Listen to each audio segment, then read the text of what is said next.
if you're interested in AI development, I'm going to give you a foundation around LLMs so you can understand it beyond just the surface of exchanging messages with Claude or ChatGPT. Let's start with the basics. What is an LLM? It is a type of AI that works on text. It can interpret and generate text. The way that it can do it is by taking a bunch of data and parsing it, interpreting, and then creating a mathematical representation of this data. This representation is what's called the model. It's the version of reality that this model has access to. When you speak with an LLM like Claude or ChatGPT, it's going to go back to this data set that it has, the representation of this data set that it has, and then it's going to give you information based on what it has. And it does this by using probability. When you send it something, it's going to interpret what is the most likely text that comes after the text that you sent, and can generate text that makes sense for us as humans, but really, on the behind the scenes, everything is just mathematical probability. This might raise some questions for some developers, because when you are sending this data to the LLM, you don't see anything. It's like a black box. What happens to the data you send to LLMs?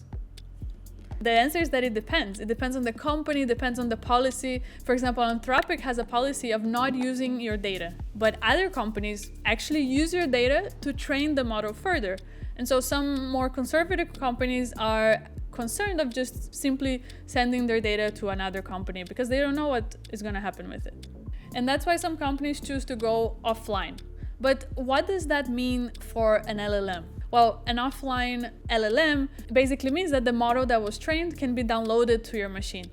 This is usually not the practice for big companies. They don't want to release the model. This is more of an open source model. It also has limitations because, as we mentioned before, large data set, the model becomes really, really large. So for you to be able to run it offline in a consumer computer, the model is going to be reduced. It's going to be less capable than a model that was trained on a large data set and that has almost infinite capabilities because the servers that these companies are using are huge. Regardless if you go the offline route or if you go with an LLM provider, you can start to see that there's some limitations of the LLM. All you can do is parse text. But that's not very useful, right? So there are ways to extend this. One is tools. And the concept of tools with an LLM is not exactly as you would imagine, right? It's not like you give the LLM a tool and it knows how to run it. No.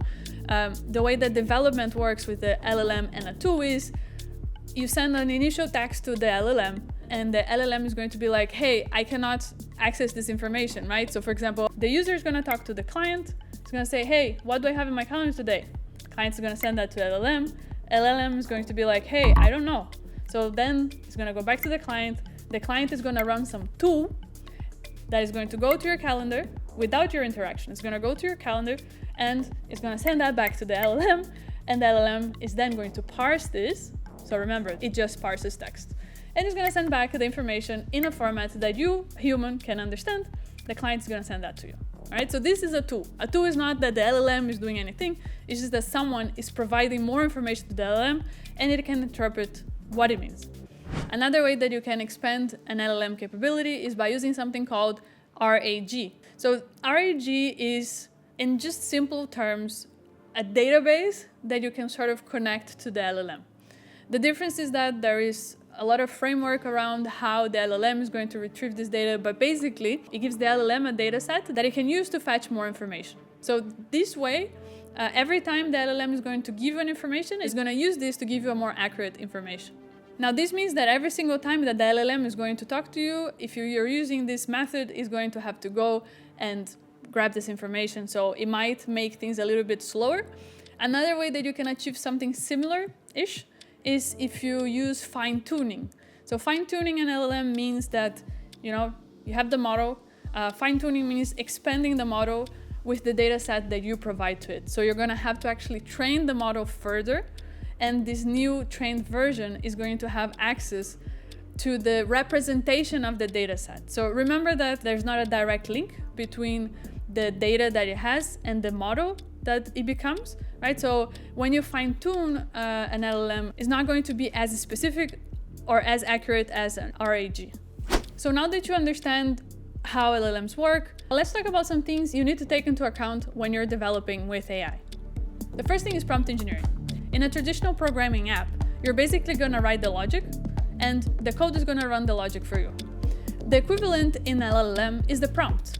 So the prompt is where you're gonna tell the LLM, you're gonna guide it, and you're gonna give specific instructions. A good prompt will make the interactions more predictable and reliable.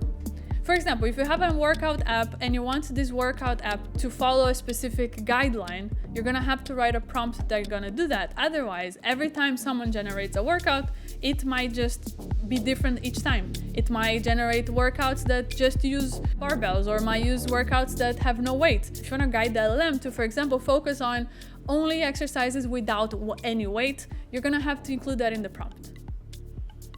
The other thing you need to be mindful of are tokens. So tokens, in a simplistic way, sort of correspond to words. So the LLM interprets words in this context of mathematical representation and all of that. So when you send text to an LLM, it's going to transform the words you sent or the characters, depending on how each model does, is going to transform that to tokens. And why do you need to care? Well, most LLMs have a pricing based on token. And not only that, there's also a limit in the amount of tokens that it can consume and the tokens that it can send back. So if you have 1 million words and you want to process that, most LLMs are not going to be able to do it in one go, because as of this video, there is a limit, and that limit is called context window. So this context window is going to limit you into the amount of data you can feed in one go to the LLMs. That means if you have a lot of information, you might have to chunk it, you might have to be strategic about the information you send. And when you develop with an AI, you need to also be mindful of the challenges that come with it. The first one is called hallucination. I love that name, but it basically means that the LLM is gonna spit out information that has nothing to do with what you asked, so they're just hallucinating. You need to have safeguards in place to account for that.